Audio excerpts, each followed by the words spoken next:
Hola, ¿qué tal? Muy buenas tardes. Les damos la más cordial bienvenida a este espacio de noticias, corte informativo, hoy que es lunes 10 de febrero de 2025.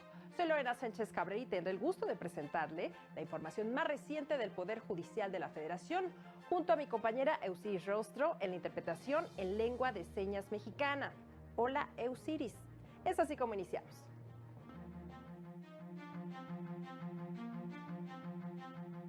La Corte revisó la constitucionalidad de disposición de Querétaro que sancionaba el delito de omisión en auxilio.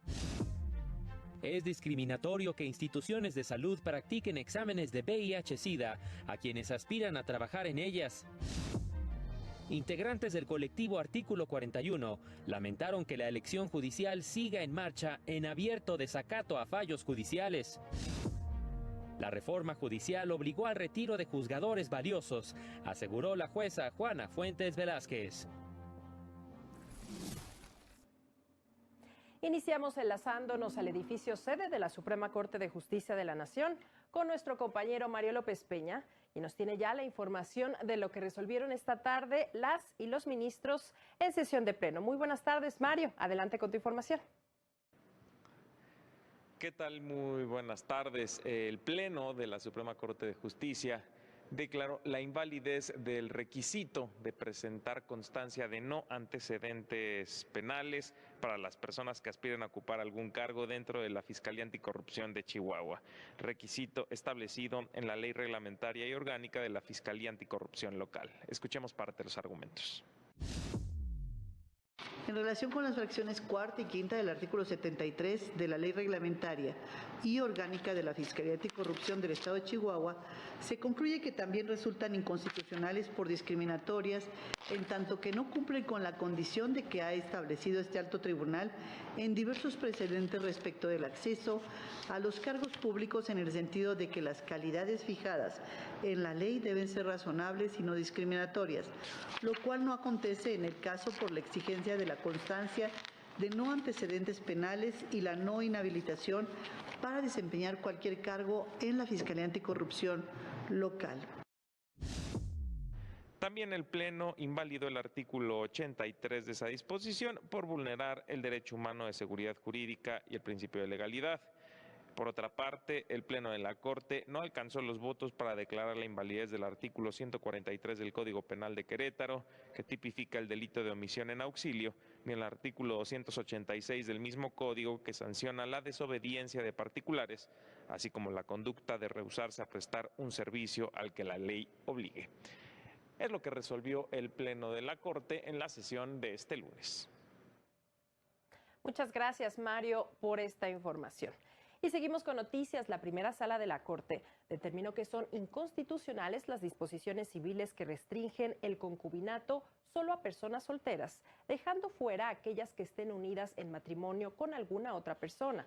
La sala estableció que este tipo de medidas resultan discriminatorias, pues responden a realidades ya superadas, pues hoy en día coexisten este tipo de relaciones simultáneas. Por lo tanto, este tipo de medidas no tienen un objetivo constitucionalmente válido.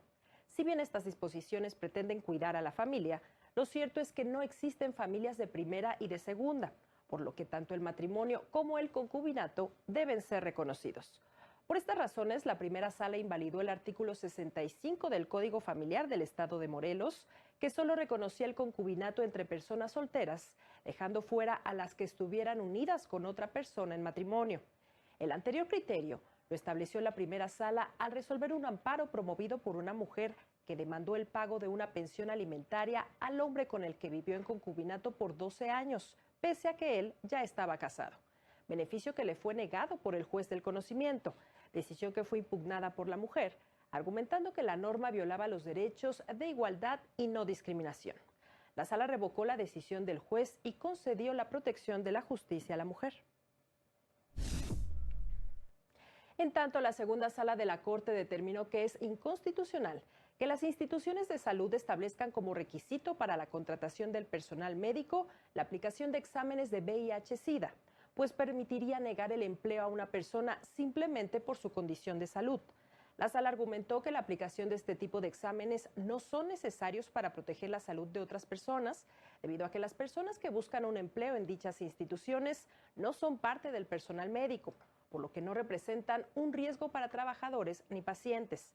La sala consideró que sí es posible realizar este tipo de exámenes al personal médico, siempre y cuando se cumpla con lo establecido en la norma oficial mexicana 010 SSA2 2010, la cual precisa que este tipo de pruebas pueden realizarse después de la contratación del profesional de la salud, sin dar lugar al despido del trabajador, aplicándose solo en las especialidades o áreas médicas en donde existe un riesgo razonable y objetivo de infección del personal y pacientes, y los resultados deben manejarse bajo los parámetros de consentimiento informado y confidencialidad.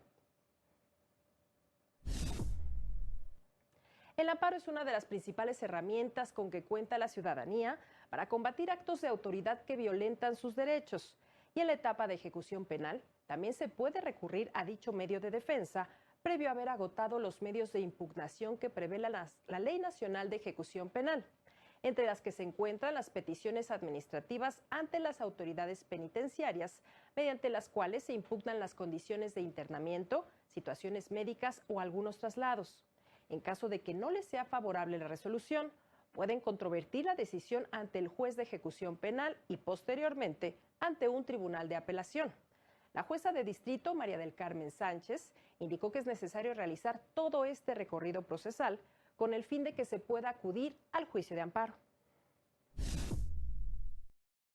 Si no les favorece esta decisión, pueden acudir ya al juicio de amparo.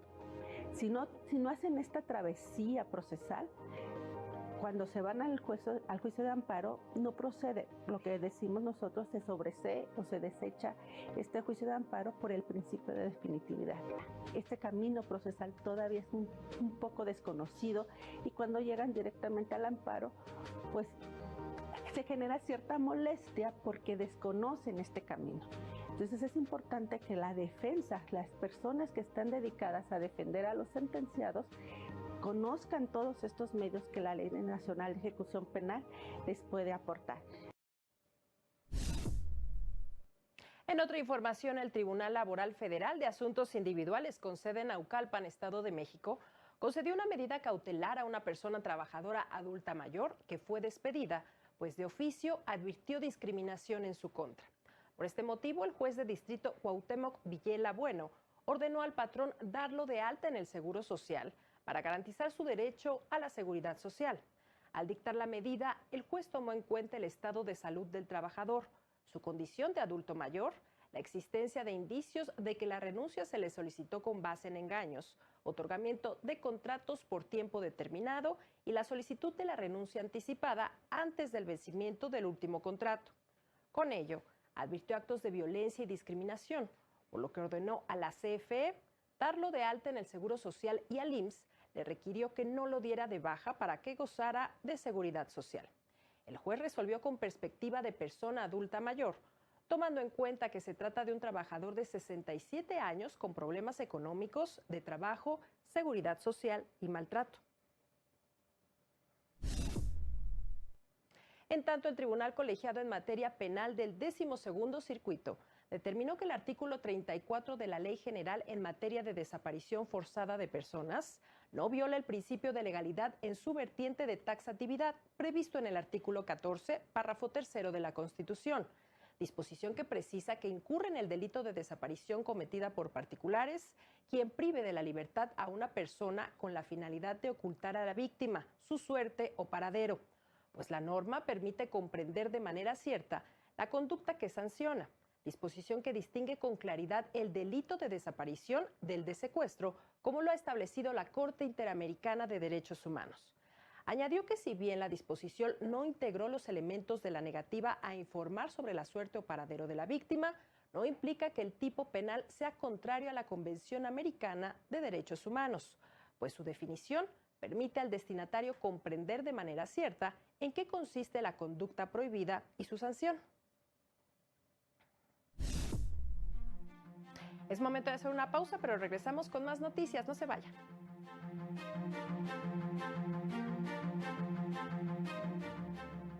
Al regresar, la Defensoría Pública Federal logró el cambio de medida cautelar de persona procesada por delincuencia organizada.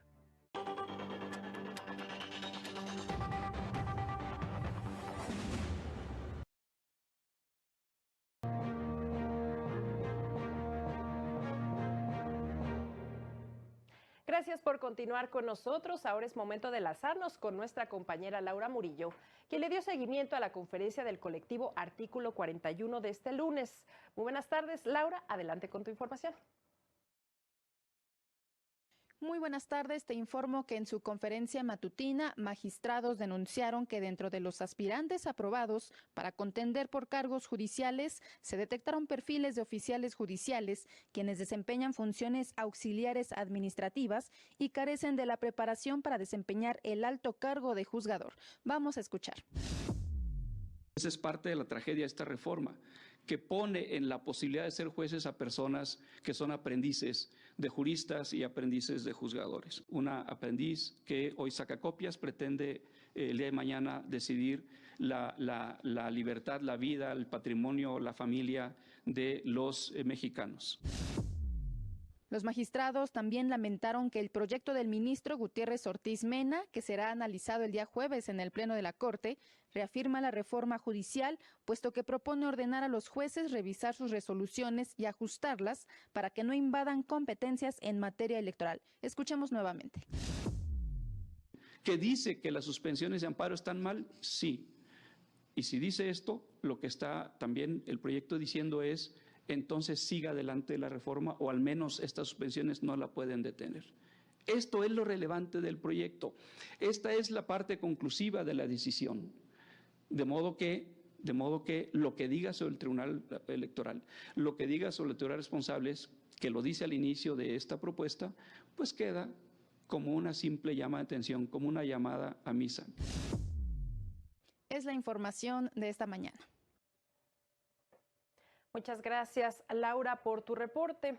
Y en más sobre este tema, la magistrada presidenta del Tribunal Electoral, Mónica Aralí Soto Fregoso, dio a conocer que solicitaron a la Suprema Corte de Justicia de la Nación que 4 de los ministros, incluida la ministra presidenta Norma Lucía Piña Hernández, se excusen de participar en la sesión programada para el próximo jueves, sesión en la que el máximo tribunal del país resolverá el conflicto competencial que surgió entre el Tribunal Electoral y jueces de amparo, que ordenaron suspender el proceso de elección de personas juzgadoras. En reunión con representantes de medios de comunicación, explicó que la petición se hizo en el informe que enviaron a la Suprema Corte. Entonces, estamos solicitando por parte del jurídico del Tribunal Electoral que se excusen de participar el ministro Gutiérrez Ortiz Mena, el ministro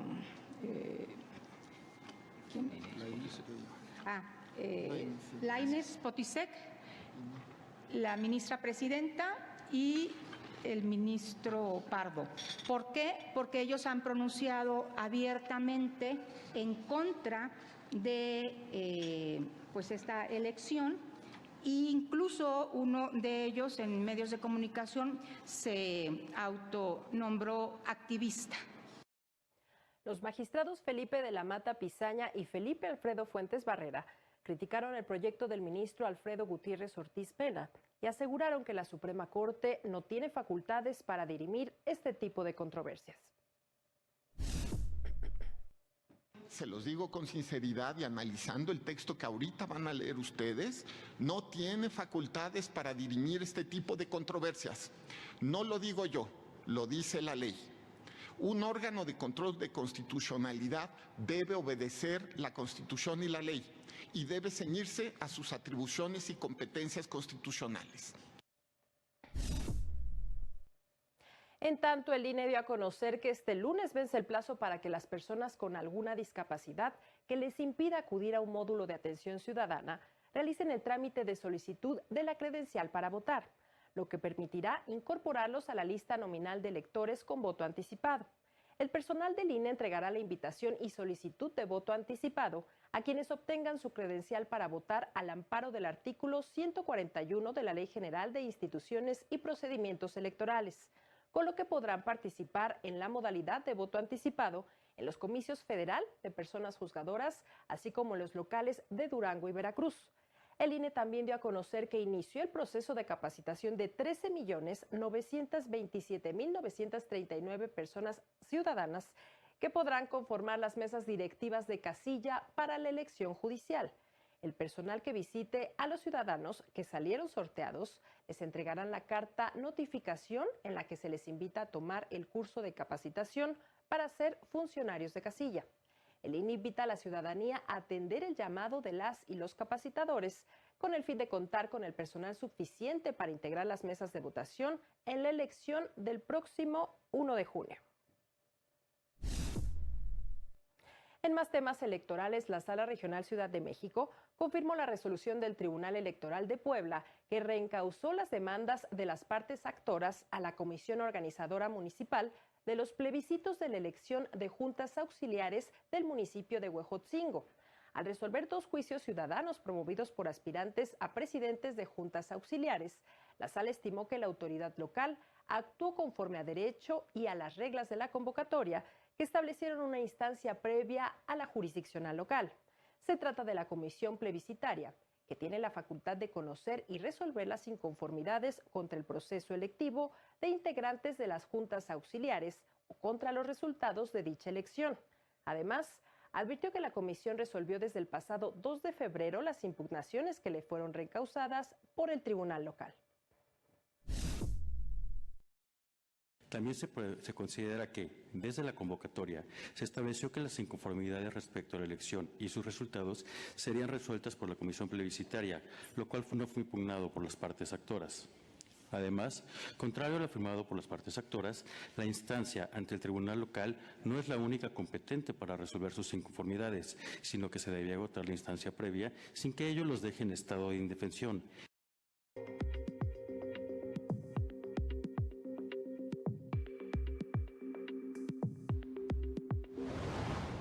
El Comité de Evaluación del Poder Judicial del Estado de México abrió la convocatoria a profesionales del derecho interesados en participar en la elección de personas juzgadoras y magistraturas a nivel federal y local de junio próximo. Estará disponible del 11 al 16 de febrero. El Poder Judicial de Nayarit llevó a cabo el primer curso taller sobre inteligencia emocional y su impacto en el liderazgo, impartido a juezas y jueces de primera instancia de la entidad. El Poder Judicial de Querétaro hizo entrega de las constancias a los nuevos peritos auxiliares que se suman al padrón que con su profesionalización brindan certeza a la impartición de justicia. El Poder Judicial de San Luis Potosí participó en la Mesa de Coordinación para la Construcción de la Paz, en la que presentó su actividad institucional para sancionar la comisión de delitos a través de audiencias, órdenes de aprehensión y vinculaciones a proceso. Para el canal del Poder Judicial de la Federación, Jesús Daza.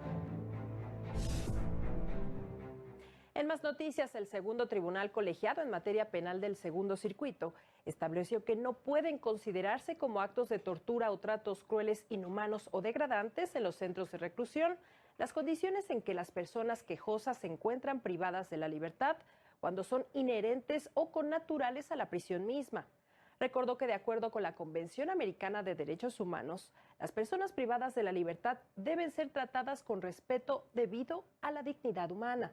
Precisó que la medida de prisión está prevista en la Constitución y, por ende, el sometimiento al acto material de la prisión ni sus consecuencias connaturales o inherentes pueden estimarse como actos crueles, inhumanos o degradantes, en tanto no excedan de lo racionalmente considerable como derivación lógica de las circunstancias en que necesariamente la estancia en prisión deba materializarse. Las condiciones de estancia de la persona quejosa, como que haya poca iluminación o humedad, son aspectos que, dentro de lo razonable, no pueden considerarse como tratos crueles e inhumanos. Exigir que la privación de la libertad se lleve a cabo en condiciones distintas implicaría exigir tratamiento de privilegio, cuya pretensión no tiene fundamento legal ni racional. Gracias al apoyo de la Defensoría Pública Federal, una persona que estuvo 7 años en prisión preventiva sin sentencia obtuvo su libertad. Lo anterior debido a que la Unidad de Litigio Estratégico en Derechos Humanos tomó su caso y estableció una estrategia de defensa para buscar el cambio de medida cautelar. El imputado fue procesado por el delito de crimen organizado. Sin embargo, durante 2 años, la Fiscalía General de la República no acreditó ni justificó la necesidad de la medida cautelar. La inacción de la Fiscalía fue impugnada por la unidad a través de un amparo indirecto. En 2023, un juez de distrito le concedió el cambio de medida cautelar con el fin de que el imputado siguiera su proceso en libertad. Sin embargo, se le impuso el uso de un localizador que el imputado tenía que pagar, pero que al tratarse de una persona de escasos recursos no le era posible solventar dicho gasto. Ante ello, la Unidad de Litigio Estratégico interpuso un nuevo amparo para que no se condicionara su libertad al pago del localizador, pues implicaba criminalizar la pobreza. En 2024, un juez de distrito emitió un nuevo fallo en el que confirmó que el imputado podía seguir su proceso en libertad, pero estableció que los gastos del localizador deberían ser cubiertos por la autoridad penitenciaria. La Asociación Nacional de Jueces de Distrito y Magistrados de Circuito reconoció la trayectoria de 23 personas impartidoras de justicia con 28 y hasta 51 años de servicio. Las personas galardonadas son juzgadores que se jubilaron en 2024 y dedicaron su vida al servicio de la impartición de justicia en beneficio de la sociedad. La ceremonia fue encabezada por la directora nacional de la JUFET, jueza de distrito Juana Fuentes Velázquez, quien reconoció su trayectoria y lamentó que sea su retiro consecuencia de la reforma judicial. Sabemos que este no es el retiro que imaginaban. Sabemos que no han elegido este destino, sino que han sido empujados a él por una reforma que vulnera la independencia del Poder Judicial y atenta contra la democracia que hoy está en extinción. No es la primera vez que la justicia en México enfrenta embates, pero sí es un momento crítico en el que la unidad y la resistencia son fundamentales. Como invitada especial acudió la consejera de la Judicatura Federal, Lilia Mónica López Benítez, quien reconoció el arduo trabajo que realizaron en el Poder Judicial las personas juzgadoras hoy jubiladas. Vamos a hacer una pausa, pero enseguida regresamos. Estamos en corte informativo.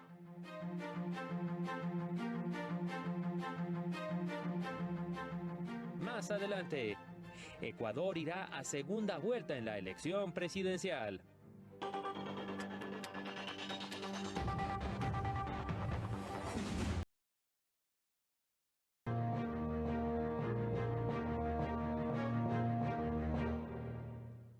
Y estamos de regreso ahora con información internacional. Este domingo se llevaron a cabo elecciones para renovar la presidencia de Ecuador. El Consejo Nacional Electoral dio a conocer que con el 92% de los votos escrutados, el presidente Daniel Noboa lleva la delantera con el 44.31% de las preferencias electorales, seguido de la candidata opositora Luisa González, quien tiene el 43.83%. Con estos resultados habrá una segunda vuelta electoral entre los dos candidatos el próximo 13 de abril, ya que ninguno obtuvo el 50% de los votos ni el 40%, con una ventaja de 10 puntos porcentuales sobre su más cercano perseguidor. Según las autoridades electorales, este domingo acudieron a votar 83% de los 13 millones de ecuatorianos con derecho a ejercer el voto. El próximo presidente de Ecuador asumirá el cargo en mayo y enfrentará enormes retos en materia de seguridad y la necesidad de reactivar la economía, combatir la corrupción y atender la crisis energética. El caso Atenco implicó la detención arbitraria e ilegal de 11 mujeres, a quienes nunca se les notificó las razones de su detención ni los cargos que se les imputaban, situación que persistió cuando acudieron a rendir su primera declaración. Dichas mujeres fueron detenidas en mayo de 2006 durante las manifestaciones que realizaron para oponerse a la construcción del aeropuerto de Texcoco. Las mujeres fueron víctimas de diversas formas de tortura física, psicológica y sexual durante su detención, traslado y arribo al lugar de confinamiento. Definitivamente, la tortura sexual ocurre en muchas ocasiones y en mayor número durante la detención y durante el lapso de tiempo en el que las mujeres son puestas a disposición de la autoridad ministerial. En este lapso de tiempo se ejecutan diversos actos y como se ha señalado por parte de la Corte Interamericana de Derechos Humanos, que los actos de tortura sexual pueden englobar tocamientos, agresiones verbales, violación, tocamientos en partes sexualizadas como son los senos o órganos reproductivos femeninos. En el nuevo sistema de justicia familiar, los peritos jugarán un rol importante, pues ahora tendrán que exponer los resultados de sus peritajes, así como responder a los cuestionamientos del juzgador y de las partes. Al expresar lo anterior, el juez de oralidad familiar Juan Miguel Morales Montes indicó que ahora el juez deberá sustentar de manera oral el resultado de los peritajes en psicología, psiquiatría o medicina. Peritajes que sirven para llegar a los juzgadores de los elementos de prueba para resolver los casos que lleguen a su jurisdicción. Indicó que en todos los casos, las personas juzgadoras requieren de pruebas que respalden ciertas imputaciones, las cuales deben ser científicas y objetivas, que sustenten que efectivamente a la persona que se le imputan ciertos rasgos o características, por ejemplo, generador de violencia, lo sea. Agregó que el nuevo Código Nacional de Procedimientos Civiles y Familiares permite al juez solicitar un perito oficial, pero las partes también pueden aportar sus propios peritajes, mismos que serán puestos a debate en audiencia oral. Y es así como llegamos al final de este espacio, como siempre agradeciendo su compañía e invitándole a mantenerse aquí en la señal del canal del Poder Judicial de la Federación. Siga a las 20:30 horas nuestro noticiario nocturno. Soy Lorena Sánchez Cabrera y le deseo que disfrute su tarde de lunes. Hasta pronto.